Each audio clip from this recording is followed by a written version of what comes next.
So my topic today is social interaction with robots. And the question is that the aim of social robotics is really to create robots that are perceived as social agents, social partners that can engage in social interaction with human beings. But this creates some kind of tension, because the question is whether this human-robot interaction really can be thought of as social interaction, because in social interaction usually there is some kind of reciprocity and certain kind of idea of mutual recognition or some kind of equal capacities or something like this. But in many ways, human-robot interaction resembles social interaction. I mean, you can do lots of things in collaboration with robots, and even sometimes it can be behaviorally indistinguishable from human-human interaction, to some extent at least. Even though it lacks in some respects, there's no emotional reciprocity, or certain kind of normative dimensions seem to be lacking, and sharedness of experience. But I will argue that it is true that the lack of such qualities that are important for human social interaction really means that in strict sense, human-robot interaction is not social interaction. But then it raises questions. How come it functions so well? We can coordinate with robots. How come people sometimes perceive human-robot interaction as properly social? And how then should we understand human-robot interaction, if not as social interaction? Well, let's look at social interaction. I assume that social interaction is, by definition, something that takes place between two or more social agents. So interaction is action, and social interaction means that you have to have more than one, at least in some broad sense. So the participants in social interaction have to be agents, and usually in philosophy, agency is understood as intentional, so they should be capable of acting intentionally, and this is usually assumed to require something called intentional states. So usually it's assumed that agents have beliefs about the world, they have some desires or some motivational attitudes, and perhaps sometimes it is thought that there's a third category of attitudes, namely intentions. But in any case, some of these are required. However, there are some very powerful arguments against robots really being able to have these kinds of attitudes, and you're all familiar, for instance, the Chinese room argument by John Searle. But even though there are these philosophical arguments, people do in fact attribute intentional states to robots and other inanimate objects. I mean, this goal-directed behavior is something that we very easily perceive in the world. I mean, there are classic studies like Heider and Simmel showing that even some certain figures that move on the screen very quickly get interpreted as intentional. And a standard idea here is to apply the Dennett's intentional stance approach. And I'm not going to explain these physical and design and intentional stance, but the idea is that we can attribute intentional states like beliefs and desires to objects for instrumental purposes in order to be able to predict how they will behave. So if we see some action that appears goal-directed, then we can, by attributing certain types of beliefs and certain types of desires, we can be able to predict what they will do, and if there is a question of coordination, we can coordinate with those predicted actions. And this makes it possible to talk about robots as agents with intentional attitudes, even though we may still, in our philosophical theories, take a little bit more strict lines and say that actually it's not quite what we mean by intentionality, but for these predictive purposes, we can think of them as agents. Okay, even if we were to think of robots as intentional using this intentional stance, there is still the further question whether they can be seen as social agents. And human social relations typically involve very strong normative relations like social commitments, duties, obligations, and entitlements. Indeed, there are some philosophers like Margaret Gilbert who has argued that this is really necessary for proper sociality. But even if you didn't think that this is necessary, it is still clear that these normative properties are something that are very strongly present in our everyday human social interactions. And also those that roboticists have proposed that robots could play a role, like friendship relations or caring relations or collaboration partnerships. There are always some kind of normative features, and it's very difficult to avoid making any kind of commitments like promising, or if you assert something, you are committed to the truth of what you're saying, or at least giving some grounds. And there are always you create expectations and maybe entitlements that others really have a standing to rebuke if you fail to fulfill your commitments.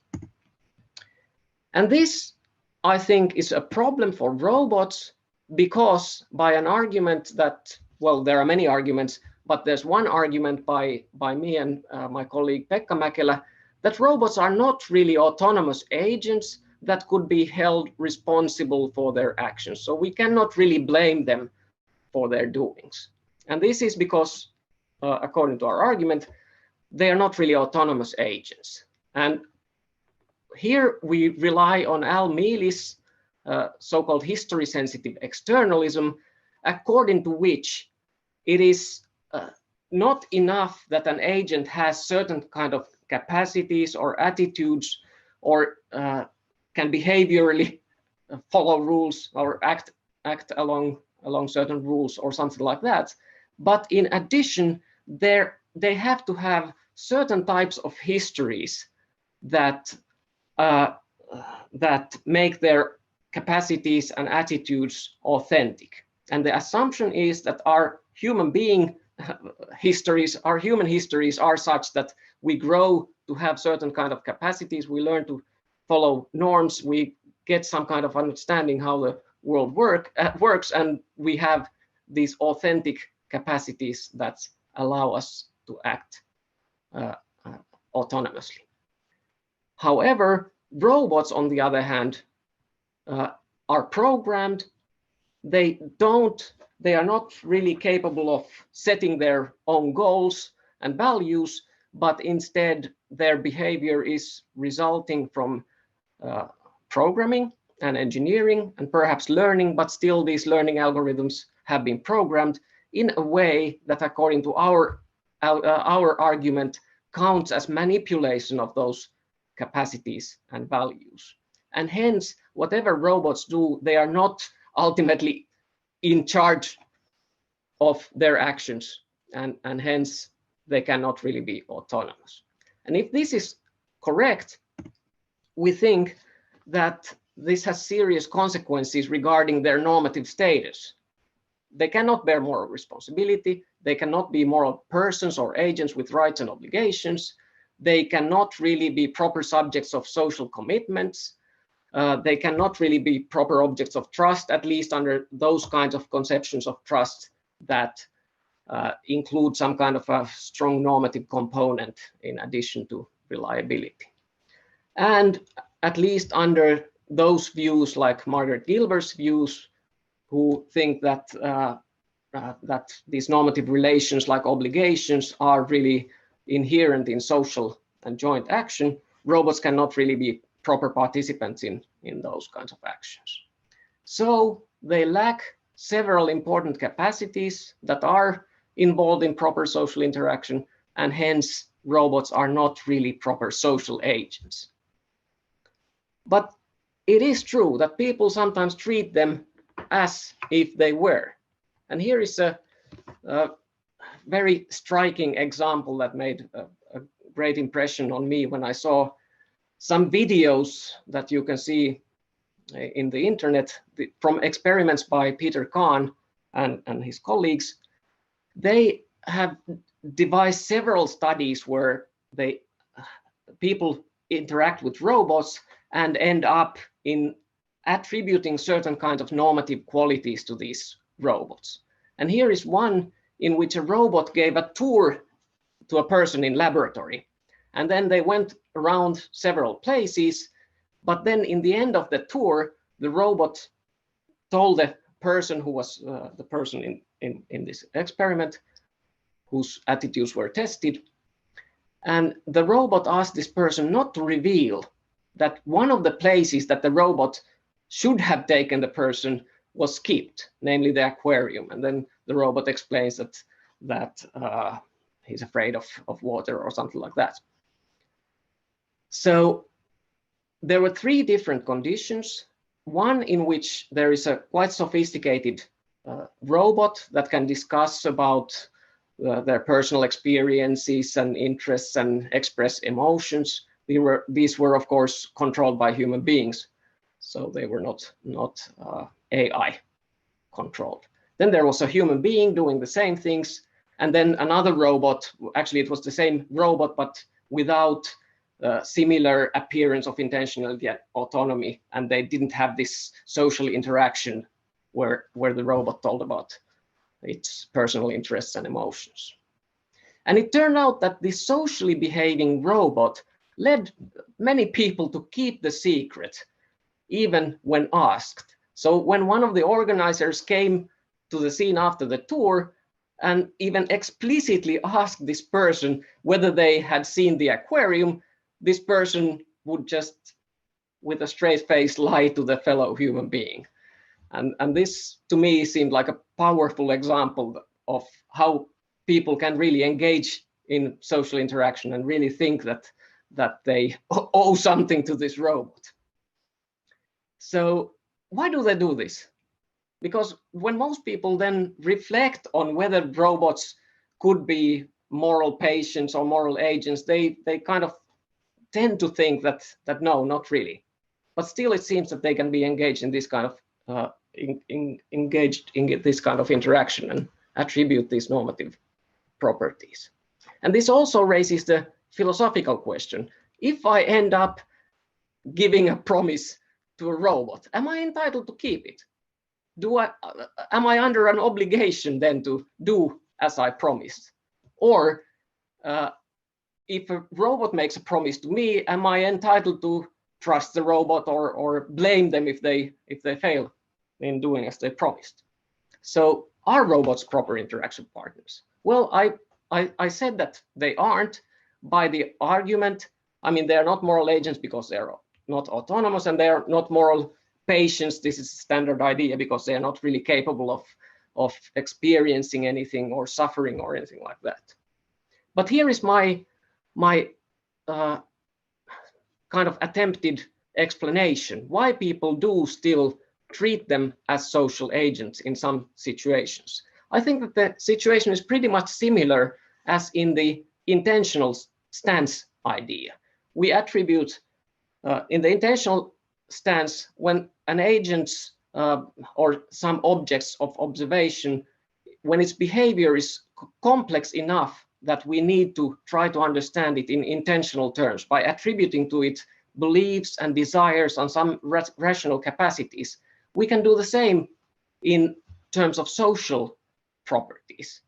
So certain types of behavior is best explained and predicted by attributing to the agents whose behavior we're observing certain kind of social features and capacities. And this is what we do in the case of human beings. So if we have been observing someone and we have attributed to them using the intentional stance certain types of beliefs and certain types of desires, for instance, a desire to get to a certain place, like getting to the office very quickly. And then we observe and see some behavior that we can't really easily explain from attributing those desires and beliefs. Like, for instance, they are stopping on red lights. Even though they are hurrying to the office, they are still stopping every time there is a red light facing them. And then by the intentional stance, we would have to attribute some further desires, like a desire to watch red lights. But this is, of course, quite implausible because there are many red lights that they are not interested in. However, as soon as we bring into the explanations a reference to certain types of social norms, like for instance the social norm or traffic rule that you're not supposed to cross red lines, but you're supposed to stop and wait until they change to green.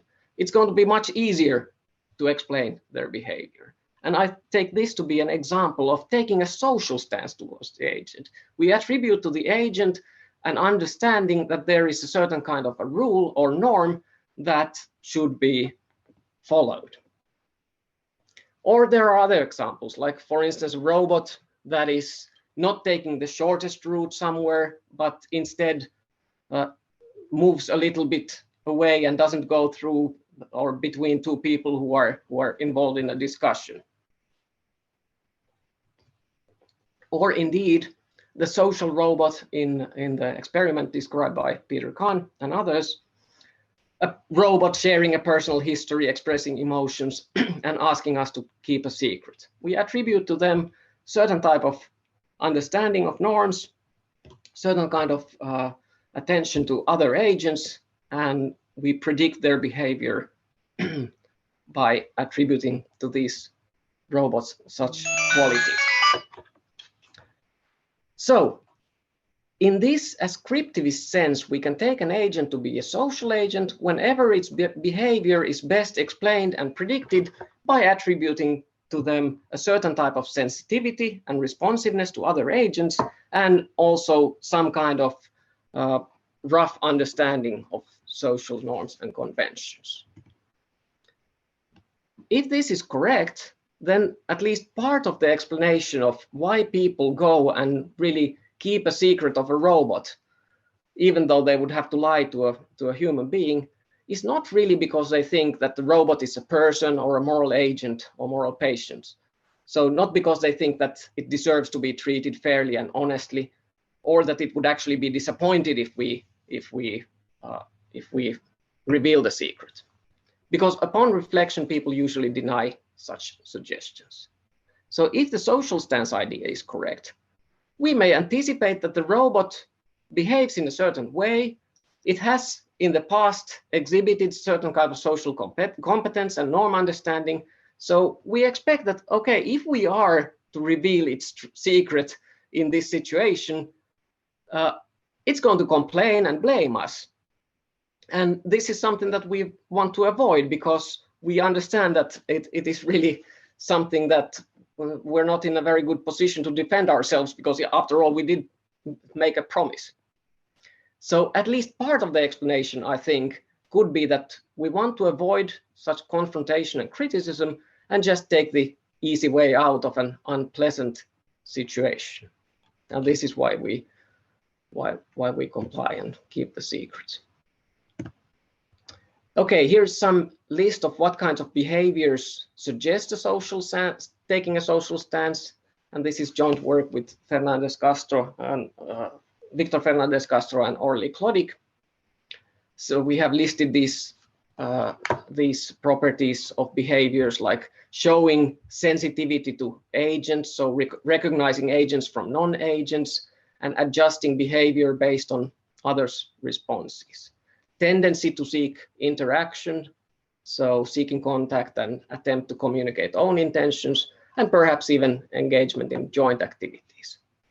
And sensitivity to conventions, norms, and social roles. And this kind of behavior suggests a social stance, which leads to postulating certain types of basic capacities for social cognition, some social motivations, and rudimentary normative understanding. So this doesn't mean that they would be properly able to follow rules, but at least they could somehow comply with rules and maybe make some inferences based on rules and others' expectations of behavior. Okay, so what's the benefit of understanding things in terms of such a social stance? Well, I think that this social stance idea gives us a sense in which robots can be legitimately be called social, even though we think that it's not really quite the same type of sociality that we human beings are capable of.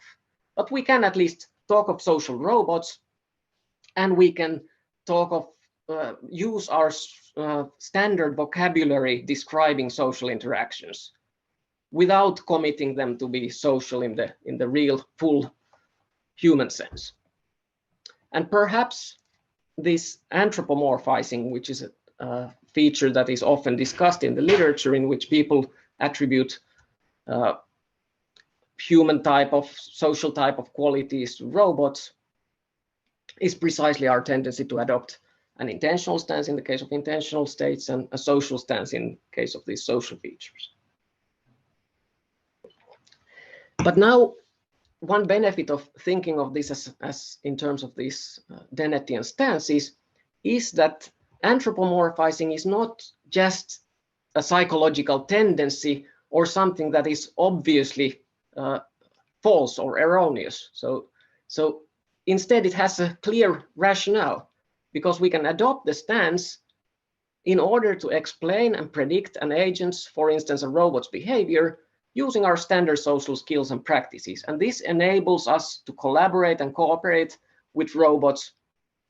And this can also be part of the explanation why we, in some situations, treat robots as if they were social agents.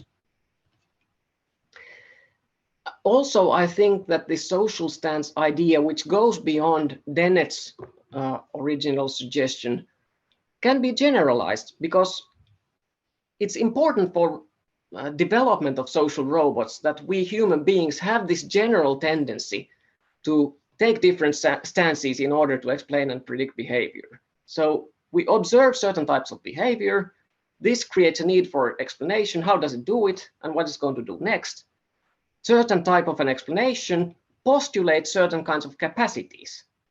And postulation of these capacities, in turn, create predictions of future behavior that such capacities would allow. And if our expectations turn out to be false, we encounter problems in coordination, and that may lead to frustration and lower motivation to engage. And we all know situations where, for instance, a social robot creates some false expectations, because if they, for instance, display some emotional qualities like smiling and seemingly being in a happy mood, and then we reply to them in ways that reveal, for instance, that we're not ourselves in a very happy mood because something horrible has just happened and we're very sad. And then we realize that actually this robot doesn't have the capacities to react in an emotional manner that a human being would. And then we, of course, get disappointed.